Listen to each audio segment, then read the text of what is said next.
बेटा समझ गया ना आपको क्या करना है, जल्दी आओ। मम्मा, आप अपना बैग भूल गए हो अंदर। ओ हाँ, मैं तो अपना पर्स ही भूल गई। बेटा एक काम करना, अंदर से ले आ जाके। नहीं मम्मा, मैं खेलने जा रही हूँ, आप ले आओ। बेटा मम्मा को लेट हो रहा है ना, ले आएगी तो कुछ हो जाएगा। नहीं मम्मा, मैं जा रही हूँ, आप ले आओ। बेटा आपने बहुत अच्छा काम किया है, जाओ आप खेलो।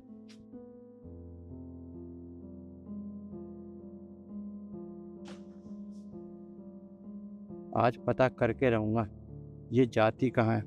हर रोज गाड़ी की टंकी फुल कराता हूँ और टंकी आधी हो जाती है। घर से पैसे भी गायब हो रहे हैं। आज तो इसका पर्दाफाश करके रहूंगा, करती क्या है ये।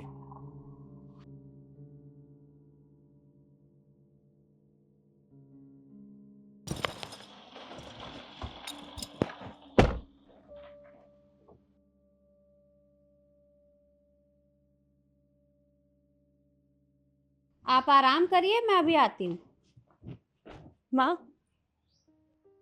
रिद्धि, बेटा तू अचानक से यहाँ? अरे तू आने वाली थी, तूने मुझे बताया क्यों नहीं? माँ वो सब छोड़िए आप, पहले ये पैसे पकड़िए। इतने सारे पैसे ये तेरे पास कहाँ से आए? मेरे घर से पैसे चोरी करके अपनी माँ को देने आई है। हाँ मेरे ही पैसे हैं, कैसी बातें करती हैं आप? मुझे अच्छे से पता है कि पापा की तबीयत बहुत खराब है और इन पैसों की आपको बहुत ज्यादा जरूरत है, क्योंकि घर में कमाने वाला कोई भी नहीं है माँ। पर बेटा, अरे तू हमारी चिंता मत कर, मैं तेरे पापा का इलाज करवा लूंगी। सरकारी हॉस्पिटल बहुत अच्छे होते हैं और वहां तेरे पापा का इलाज भी हो जाएगा। तू खामा परेशान हो रही है। रहने दीजिए आप, मुझे अच्छे से पता है सरकारी हॉस्पिटल कितने अच्छे होते हैं।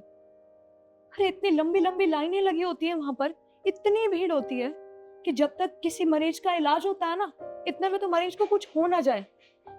पर आप इतनी लंबी लंबी लाइनों में खड़े हो गए, ये सब मुझे बिल्कुल बर्दाश्त नहीं है। इसीलिए मैं पैसे लेके आई हूँ ताकि पापा का इलाज अच्छे से हो सके। प्लीज माँ, इन पैसों को रख लीजिए। पर बेटा तू मेरी बात समझने की कोशिश कर। अरे तेरी शादी कर दी है हमने, और अब तेरे जितने भी फर्ज हैं वो तेरे ससुराल के लिए हैं, हमारे लिए नहीं।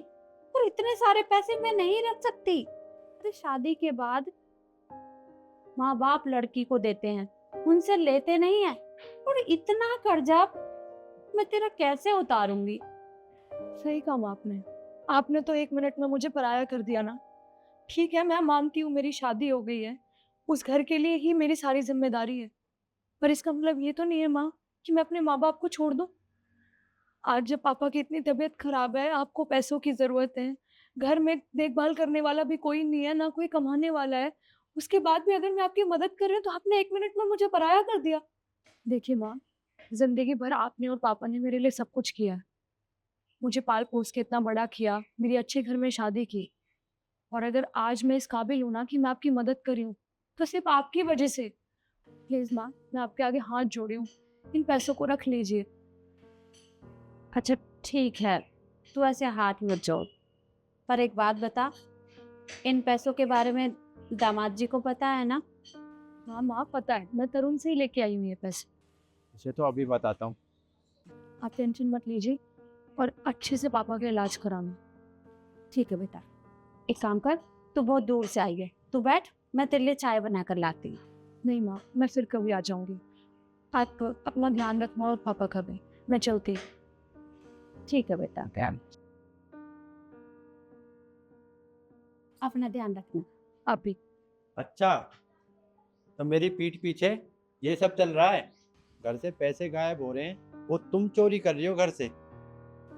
देखो तरुण, हम बैठ के आराम से बात करते हैं, घर चलो, यहाँ तमाशा मत करो। अरे क्या बात करोगे घर जाके? तुम मेरे घर से पैसे चोरी करके अपनी माँ का घर भर रही हो और मुझसे कह रही हो घर चल के बात करेंगे। जो भी बात होगी यही होगी। दामाद जी, शायद आपको कोई गलतफहमी हो गई है। मेरी बेटी ने पैसे चोरी नहीं किए। अरे इसने बताया कि ये पैसे आपने ही इसे दिए हैं। माँ देखो तरुण, मैं कह रही हूँ ना तुम्हें कि घर चल के बात करते हैं आराम से, मैं तुम्हें सब कुछ बताती हूँ। यहाँ पर ये सब हो क्या रहा है? मुझे सच सच बताओ, चल क्या रहा है? तुम्हें सच्चाई जाननी है ना, तो सच्चाई सुनो। मैं जब भी तुमसे पैसे मांगती हूँ तब तब तुम मुझे मना कर देते हो, इसीलिए मुझे मजबूरी में आकर तुम्हें बिना बताए घर से पैसे लेने पड़े, सिर्फ इसलिए ताकि मैं अपने पापा का इलाज करा सकूं। तरुण, मेरे पापा पिछले 6 महीने से कितने बीमार हैं तुम्हें आइडिया भी नहीं है। और मेरी माँ उन्हें सरकारी हॉस्पिटल में ले जाके धक्के खा रही हैं। मैं नहीं देख सकती ऐसा। और तुम्हें ये भी पता है कि मेरे घर में कमाने वाला भी कोई नहीं है। घर के हालात तुम्हें अच्छे से पता है, उसके बाद भी अगर तुम्हें लगता है ना कि मैंने कुछ गलत किया है तो मुझे कुछ दिन का टाइम दे दो, मैं तुम्हारे सारे पैसे वापस कर दूंगी। देखो रिद्धि, तुम मेरे सामने हाथ मत जोड़ो। मुझे नहीं पता था ये सब कुछ तुम अपने पापा के लिए कर रही हो। मुझे लगा तुम घर से पैसे चोरी करके गाड़ी लेकर कहीं बाहर अफेयर चला रही हो, लेकिन ये सब तुम अपने माँ बाप के लिए कर रही हो, ये नहीं सोचा था। इसमें सारी मेरी ही गलती है जो मैंने तुम पर शक किया। मुझे माफ़ कर दो। आप भी मुझे माफ़ कर दीजिए, मैंने आपसे अपशब्द कहे। अरे नहीं नहीं दामाद जी, आप माफी क्यों मांग रहे हैं? इसमें आपकी कोई गलती नहीं है। अरे गलती तो मेरी बेटी की है, और वजह वजह हम लोग हैं। इसने हमारी वजह से आपके पैसे चोरी किए। और रिद्धि बेटा, तूने जो भी किया ना बहुत गलत किया। तुझे अपने ही घर में चोरी नहीं करनी चाहिए थी। अरे तुम मेरे बारे में सोच रही है, अपने भाऊजी के बारे में सोच रही है। देख बेटा, तूने जो भी किया ना बहुत गलत किया, और तेरी ये बात मुझे बिल्कुल भी अच्छी नहीं लगी। मैंने तुझे ये सब नहीं सिखाया। माँ देखिए, अगर अपने माँ बाप के लिए मुझे पैसे भी चोरी करने पड़े तो मैं करूँगी, पर मैंने कुछ गलत नहीं किया है, मुझे अच्छे से पता है। और आप चिंता मत कीजिए, अब मुझे सब कुछ पता चल चुका है। तो पापा जी के इलाज में जो भी खर्चा आएगा, जो भी इनकी बीमारी है, सब ठीक हो जाएगी। मैं इनको ठीक कराऊंगा, अच्छे से डॉक्टर के पास दिखाऊंगा। दामाद जी, आप बहुत अच्छे ना। आप मेरी बेटी की इतनी बड़ी गलती को ऐसे ही माफ कर रहे हैं। आपका बहुत बहुत धन्यवाद। पर अपनी बेटी की तरफ से मैं आपसे माफी मांगती हूँ।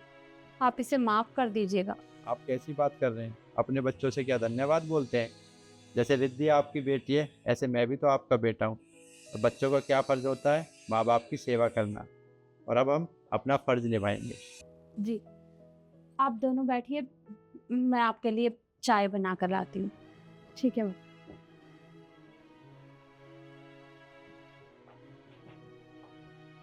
पापा, आप जल्दी ठीक हो जाओगे।